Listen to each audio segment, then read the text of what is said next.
زندگی میں کبھی نہ کبھی ہر انسان ایک ایسے موڑ پر آ کر کھڑا ہو جاتا ہے جہاں اس کے چاروں طرف صرف اندھیرا ہوتا ہے، ایک ایسا ڈر جو اندر ہی اندر کھوکھلا کر رہا ہوتا ہے۔ کبھی ڈر نوکری کا، جاب چلے جانے کا، کبھی ڈر بدنامی کا، تو کبھی ڈر اکیلے پن کا۔ ہم دنیا کے بندوں کے سامنے ہاتھ پھیلاتے ہیں، روتے ہیں، گڑ گڑاتے ہیں، لیکن بدلے میں کیا ملتا ہے؟ صرف خاموشی یا پھر طعنے۔ جب دنیا کے سارے دروازے آپ پر بند ہو جائیں، جب آپ کا سایہ بھی آپ کا ساتھ چھوڑنے لگے، تب آسمان سے ایک آواز آتی ہے، ایک ایسی آواز جو ٹوٹے ہوئے دلوں کو سہارا دیتی ہے۔ وہ آواز، وہ کلمہ ہے، حسبنا اللہ و نعم الوکیل۔ یہ صرف 4 الفاظ نہیں ہے، یہ وہ چابی ہے جو بند تقدیروں کے تالے کھول دیتی ہے۔ آج کے اس ویڈیو کو پورا دیکھیے، کیونکہ اگلے 10 منٹ میں آپ جانیں گے کہ جب آپ سب کچھ چھوڑ کر اس دعا کو تھام لیتے ہیں تو کیسے پوری کائنات آپ کے قدموں میں لا کر کھڑی کر دی جاتی ہے۔ آئیے پہلے اس پاک کلمے کے ایک ایک الفاظ کی گہرائی میں اترتے ہیں۔ جب ہم کہتے ہیں حسبنا اللہ، تو اس کا مطلب ہے ہمارے لیے اللہ ہی کافی ہے۔ اس کا مطلب یہ ہے کہ مجھے اب کسی وزیر، کسی بادشاہ یا کسی امیر یا کسی دنیاوی سہارے کی ضرورت نہیں۔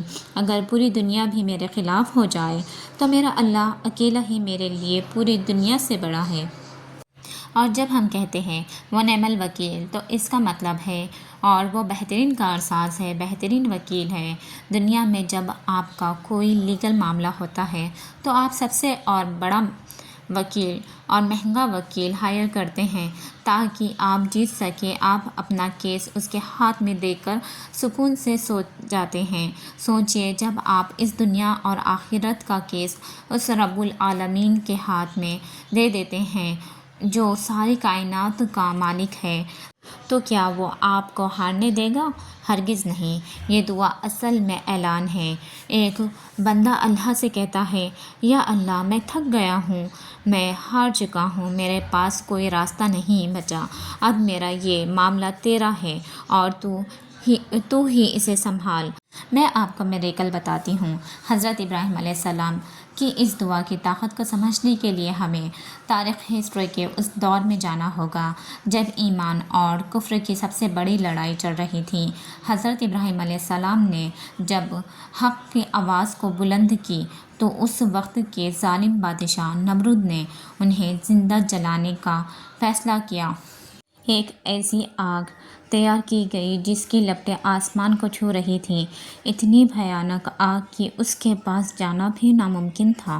حضرت ابراہیم علیہ السلام کو ایک منجنیق میں بٹھا کر اس دہکتی ہوئی آگ کی طرف پھینکا گیا۔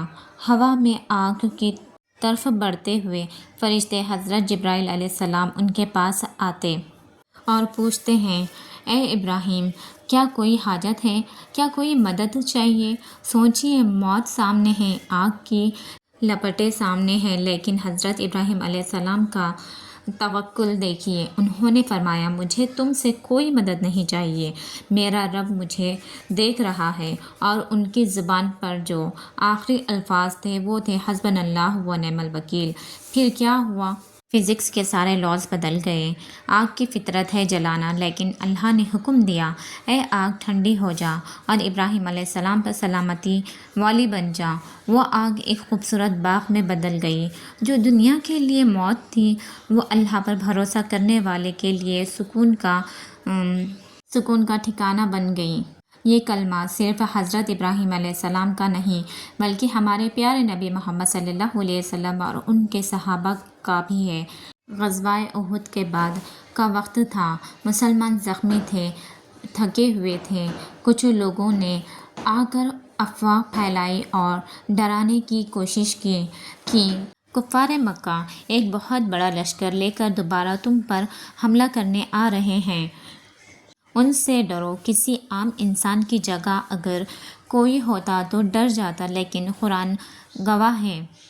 سورہ آل عمران میں اللہ تعالیٰ فرماتے ہیں کہ اس خبر نے صحابہ کا ایمان اور زیادہ بڑھا دیا۔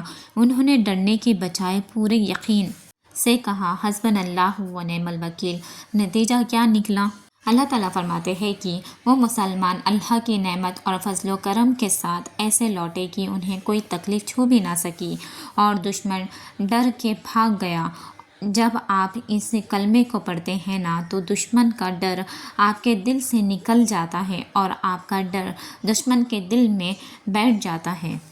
آج کے 2026 کے اس دور میں ہمارے پاس سب کچھ ہے، پیسہ ہے، ٹیکنالوجی ہے، آرام ہے، لیکن ایک چیز نہیں ہے اور وہ ہے سکون۔ ڈپریشن، انزائٹی، پینک اٹیکس اور سلیپ لیس نائٹ ہر گھر کی کہانی بن چکی ہے۔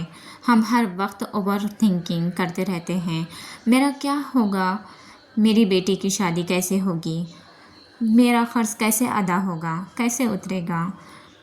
ماڈرن فزیولوجی کہتی ہے کہ یہ اسٹریس تب ہوتا ہے جب انسان ہر چیز کو خود کنٹرول کرنے کی کوشش کرتا ہے، لیکن انسان کمزور ہے، وہ سب کچھ کنٹرول نہیں کر سکتا۔ جب آپ حسبنا اللہ و نعم الوکیل کو سمجھ کر پڑھتے ہیں تو آپ کا دماغ ہر قسم کے اسٹریس کو ریلیز کر دیتا ہے۔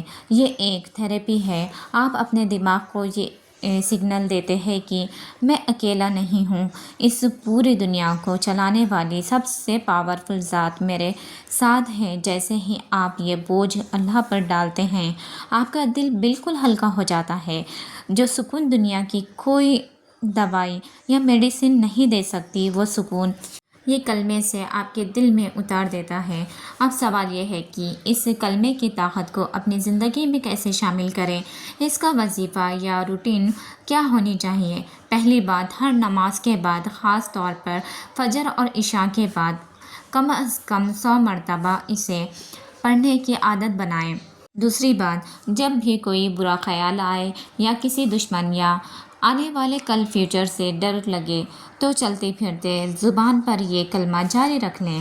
سب سے ضروری بات، یہ یقین یاد رکھیے، وظیفہ صرف لفظوں کو دہرانے کا نام نہیں۔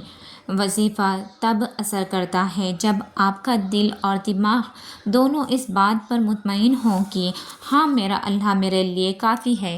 جب آپ اس یقین کے ساتھ پڑھیں گے تو آپ اپنی آنکھوں سے معجزے میریکلز ہوتے ہوئے دکھائی دیں گے۔ میرے عزیز دوستوں، اگر آپ کی زندگی میں بھی کوئی پریشانی ہے تو رونا بند کیجیے، مایوس ہونا بند کیجیے اور آج سے ہی اپنے رب کو اپنا وکیل بنا لیجیے۔ وہ بہترین فیصلہ کرنے والا ہے۔ آپ سب سے گزارش ہے کہ کمنٹ سیکشن میں ایک مرتبہ حسبنا اللہ و نعم الوکیل ضرور لکھیں۔ کیا پتہ آپ کا لکھنا کسی اور کے لیے ریمائنڈر بن جائے اور ان کا بھلا ہو جائے۔ اگر اس ویڈیو نے آپ کے دل کو تھوڑا بھی سکون پہنچایا ہو تو اس ویڈیو کو لائک کریں اور اپنے دوستوں اور فیملی کے ساتھ شیئر ضرور کریں۔ ایسے ہی مزید ہدایت اور سکون بھری ویڈیوز کے لیے ہمارے چینل کو سبسکرائب کرنا نہ بھولیں۔